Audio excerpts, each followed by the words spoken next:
Olá pessoal, tudo bem? Eu sou a professora Eliane e nessa videoaula nós vamos falar sobre taxonomia dos micro-organismos. Bom, taxonomia nada mais é do que a ciência que organiza, classifica todos os seres vivos que vivem nesse planeta. E nessa videoaula nós vamos dar prioridade aos micro-organismos. Então, se você tem interesse de saber por que as bactérias não estão no mesmo domínio do que os fungos, os protozoários e mesmo os vírus, aonde que eles ficam nessa história toda? Então, continua comigo aqui nessa videoaula.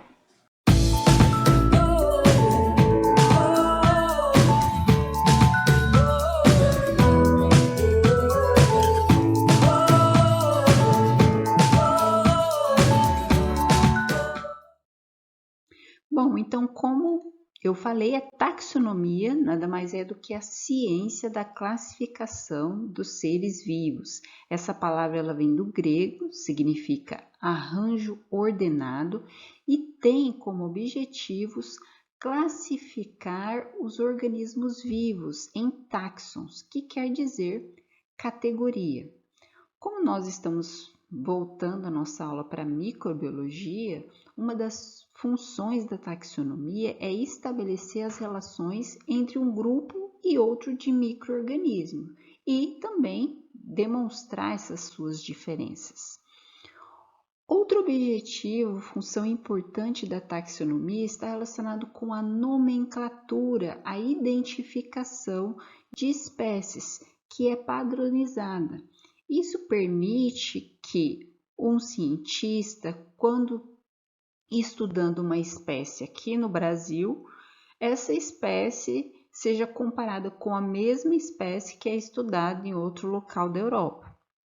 Isso permite, por exemplo, comparar o Staphylococcus aureus, que causa infecções hospitalares aqui no Brasil, com os Staphylococcus aureus que causam infecção hospitalar nos Estados Unidos ou em países da Europa. Isso acaba que é uma ferramenta extremamente valiosa aos cientistas, pois permite que a linguagem científica ela seja padrão, ela seja universal, facilitando assim a comunicação entre os cientistas. Em 2001, tivemos início aí um grande projeto internacional chamado All Species Inventory. Esse projeto ele tem o objetivo de identificar e registrar todas as espécies vivas da Terra. Até hoje, aproximadamente 1,7 milhões de espécies foram identificadas, mas estima-se que esse número é bem maior, ficando aí entre 10 a 100 milhões de organismos vivos existentes nesse planeta. Outra ciência que anda concomitante com a taxonomia é a filogenia. A filogenia ela estuda a história evolutiva dos organismos. Então, a hierarquia dos táxons, das categorias que nós estudamos na taxonomia, ela nada mais reflete as relações evolutivas e filogenéticas de cada organismo.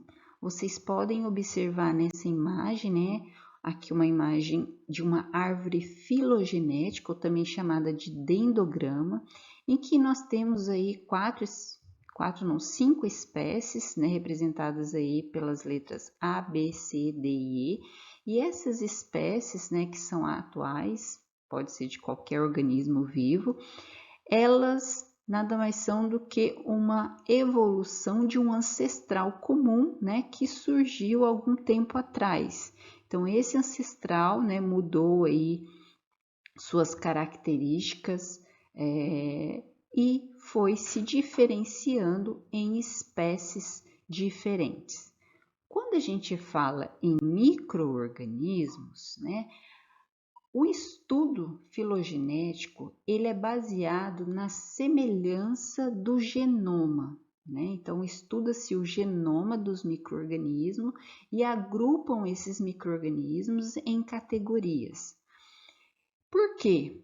Né? Porque micro-organismo não tem fóssil, né? Ao contrário de outros organismos maiores, como por exemplo o ser humano, que nós temos aí fósseis antigos e permite estudar essa evolução através dos anos. Uma bactéria, por exemplo, você não encontra ela aí facilmente, aí um fóssil encontrado aí há vários anos, né? Com exceção de alguns casos pontuais, nós não temos fósseis de micro-organismos. Bom, então vamos falar um pouquinho do histórico, né? Como que começou essa questão de classificar, de organizar os organismos vivos aí em categorias, né? Então a gente sabe que essa classificação ela surgiu há muitos e muitos anos atrás. Desde que homem é homem, sabemos que há classificação, por exemplo, do que é planta e do que é animal. Mas, né, pontuando aí um grande cientista aí, filósofo, né, que é o Aristóteles, ele já classificava as plantas e os animais. Mas nós temos, né, essa grande figura em 1735, o Carolus Linnaeus, né, Linneu, que fez a classificação então em dois reinos, reino plantar e o reino animalia. Linneu é tido, né, como o pai aí da taxonomia. Existe aquela célebre frase que fala que Deus criou, mas Linneu organizou, classificou. Nós temos uma outra figura importante que é o Charles Darwin, responsável ele pela teoria da seleção natural, em que ele coloca que as semelhanças e diferenças entre os organismos e essas semelhanças e diferenças que são responsáveis então pela seleção natural. Em 1800 nós temos Carvon Nageli, que inclui aí as bactérias e os fungos dentro do reino Plantae. Em 1959 nós temos a colocação do reino Fungi, onde é incluído aí todos os fungos. Em 1968 nós temos o reino Procariota e Monera, incluído aí pelo Murray. Em 1969 o Whittaker então coloca então 5 famosos reinos: reino Plantae, Animalia, Fungi, Protista e o reino Monera. Mas a gente sabe, né, que ao longo de todos esses anos muito se evoluiu, principalmente em termos de microscopia e biologia molecular, e esses estudos permitiram então identificar que existem 2 tipos de células procariotas, né? E esses 2 tipos ele foi diferenciado porque observou-se uma diferença no ribossomo, particularmente diferenças nas sequências nucleotídicas do RNA ribossômico dessas células procariotas. Também verificou-se diferenças na estrutura lipídica da membrana e diferenças quanto à sensibilidade aos antibióticos. Sendo assim, colocado então 2 tipos de células procariotas, esses 2 tipos então foram divididos aí em bactérias e as arqueias. Então, em 1968, Carl Woese instituiu acima dos reinos 3 domínios, tendo por princípio, então, nós temos dois tipos de células procariotas e uma eucariota. Então, ficou dessa forma. Dentro do domínio eucária, nós temos todos os organismos eucariontes. Dentro do domínio bactéria, nós temos aí, e arqueia, nós temos todos os organismos procariontes, sendo que esses procariontes são procariontes diferentes. Diferentes como, né? Em questão aí dessas 2 células procariotas terem então essas diferenças, né, no ribossomo, na membrana e a sensibilidade aí aos antibióticos. Então, no domínio bactéria, ficou alocado principalmente as bactérias patogênicas e aquelas não patogênicas que são encontradas no ambiente, né, principalmente na água e no solo.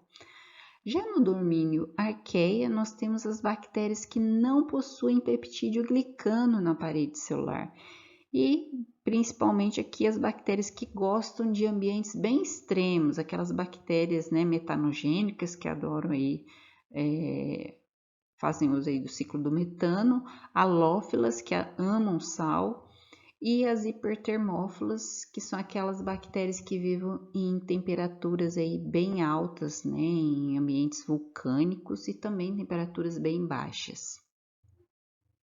E aí nós temos então a imagem da árvore filogenética da vida, em que estão dispostos esses 3 domínios: bactéria, arqueia e eucária. Vejo que no domínio eucária nós temos os animais, os fungos, as plantas, os flagelados, enfim. No domínio arqueia, né, aquelas bactérias que gostam de extremos aí. E no domínio bactéria, né, nós temos aí espiroquetas, gram-positiva, enfim, as bactérias aí, principalmente as que causam, que têm importância clínica aí na microbiologia médica, que causam doenças.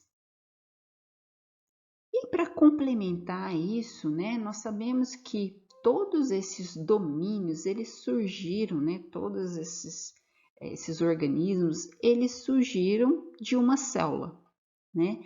E nós temos, né, a teoria endossimbiótica que coloca, né, como possivelmente surgiu a primeira célula, né? Quem que era essa primeira célula aí?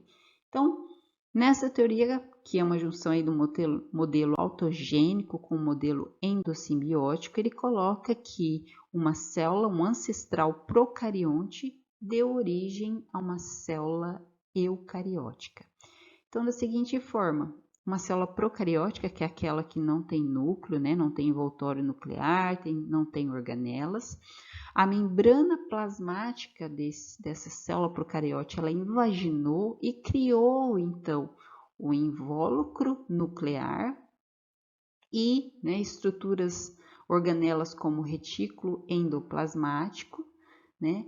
E através do modelo endossimbiótico, nós temos que essa célula que criou, então, essas invaginações, esses túbulos, essas membranas internas, outros procariontes, né? No caso, um procarionte heterotrófico aeróbio e um fotossintético, no caso aí dos cloroplastos, foram incluídos a essa célula, né? E no final nós temos então uma célula eucariótica. Aqui nesse quadro nós temos dispostos então as principais diferenças entre esses 3 domínios, né? Arqueia, bactéria e eucária, né? Então vemos aí que, principalmente relacionado aos micro-organismos, vemos que o domínio arqueia, a parede celular, ela não tem peptídeo glicano, ao contrário aí das bactérias, né? Os lipídios de membrana, no caso das arqueias, são cadeias de carbono ramificadas, já na bactéria são cadeias de carbono lineares, né? Quanto ao primeiro aminoácido na síntese de proteína, nós temos a metionina no domínio arqueia e também no eucária e a formilmetionina no bactéria. E a sensibilidade aos antibióticos, que é extremamente importante, questão de tratamento, vemos que apenas o domínio bactéria é que é sensível aos antibióticos. Em termos de nomenclatura científica, a gente sabe que a nomenclatura que nós utilizamos hoje foi proposta por Linneu, né, que é a nomenclatura binominal, que utiliza aí 2 nomes, sendo que o primeiro nome se refere ao gênero e o segundo nome à espécie. Existe um padrão para se escrever esse nome, essa nomenclatura científica, ela sempre tem que vir em itálico ou sublinhada. O gênero, ele sempre começa com letra maiúscula e é sempre um substantivo. E a espécie começa com letra minúscula e é sempre aí um adjetivo, sendo que esses nomes eles são em latim ou latinizados. Então, vemos aqui uns exemplos, né, igual o Homo sapiens, né, Homo refere ao gênero, sapiens, a espécie. No caso de micro-organismos, né, nós temos Staphylococcus aureus, Staphylococcus saprophyticus, Staphylococcus epidermidis. Então, percebo que Staphylococcus se refere ao gênero e o segundo nome, a espécie. Existem outras formas, né, de se escrever essa nomenclatura científica, é quando a gente coloca, por exemplo, aqui, Staphylococcus spp, que quer dizer aí Staphylococcus, né, referente a várias espécies. Então, são várias espécies de Staphylococcus. E SP quando se refere a apenas uma espécie.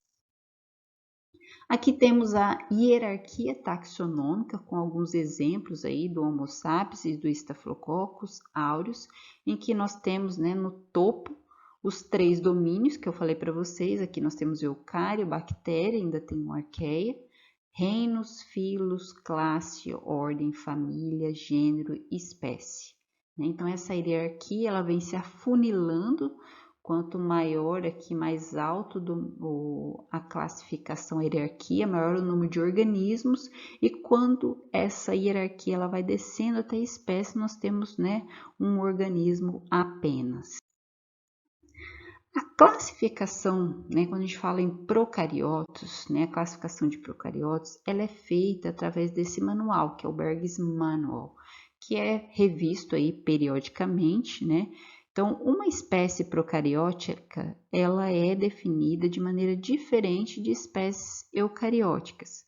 Por quê? Porque a espécie de procariotas, na verdade, é uma população de células, né? Quando a gente fala em bactéria, a gente fala não só em uma bactéria, mas sim de uma população de bactérias que apresentam aí características similares.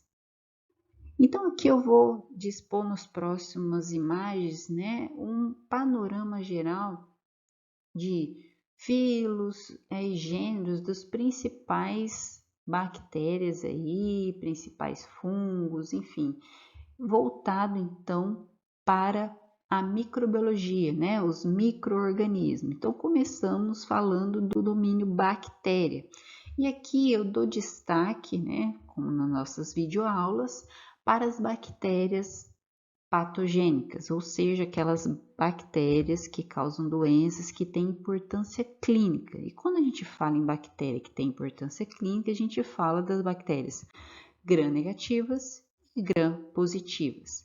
Dentro aí das gram-negativas, nós temos esses filos, o Proteobactéria, Chlamydia, Fusobactéria, Spiroqueta e Bacteroidetes, que são os principais filos, e essas são as principais bactérias gram-negativas de importância clínica. Vemos aí as Pseudomonas, Legionella, Neisseria, Rickettsia, né? Campylobacter, Helicobacter, Treponema, enfim, clamídias. Já nos gram-positivos, nós temos 2 filos Firmicutes e Actobacteria, né? Esses filos eles são diferenciados de acordo com o índice aí de guanina e citosina, sendo que o Firmicutes tem um baixo índice e o Actinobacteria tem um alto índice de guanina e citosina. Então, vemos aí os principais, né, no filo Firmicutes, os Staphylococcus, Streptococcus, os Lactobacillus, Enterococcus, e aqui, né, no Actinobacteria, os Mycobacterias, Corynebacterius, né, a Gardnerella, Nocardia, enfim. Já no domínio eucário, nós temos alguns micro-organismos, né? Aqui eu falo micro-organismos porque geralmente, né, são os unicelulares que estão mais relacionados com a patologias em humanos. Mas a gente sabe que o reino fungi, que é um reino aí formado por mais de 100 mil espécies de fungo, né? Ele tem organismos que são unicelulares e multicelulares, né? Como a gente tem exemplos aí, né? Os cogumelos, enfim, que são aí multicelulares. O que nos interessa são aí um grupo de aproximadamente 200 fungos que são patogênicos aí aos humanos e animais, principalmente filos Zygomyceto, Microsporídeos, Ascomicota e Basidiomycota. E nós temos os exemplos aí dos principais causadores de doenças, aspergilos, histoplasma, criptococcus, cândida, entre outros. Também dentro do domínio eucária, então dentro aí dos eucariotas, nós temos o reino protista, em que estão incluídos aí principalmente os protozoários aí, Então nós temos aí os Filosarcodina com ameba, Ciliofora, Paramécio, Mastigofora, Trypanosoma, Giardia e Sporozoa Plasmodium Toxoplasma. Então eu pontuo aí os principais, não coloquei todos aí, que estão relacionados com a microbiologia médica. E os vírus, Onde que estão incluídos os vírus nesses 3 domínios? Vimos que eu não falei deles até esse momento. Como os vírus, quando a gente lembra da teoria celular, que define aí o que seria uma célula, então o vírus, vários pesquisadores de referência colocam, o vírus como um organismo acelular. Então ele não está incluído em nenhum desses 3 domínios. Então, existe um comitê específico que faz a taxonomia dos vírus, que é o International Committee of Taxonomy of Viruses. Então, eles fazem a taxonomia de todos os vírus aí existentes, aí catalogados. Então, a espécie viral com uma população de vírus, com características similares, incluída em morfologia, gênese e enzima, e que ocupa um local, um nicho ecológico em particular.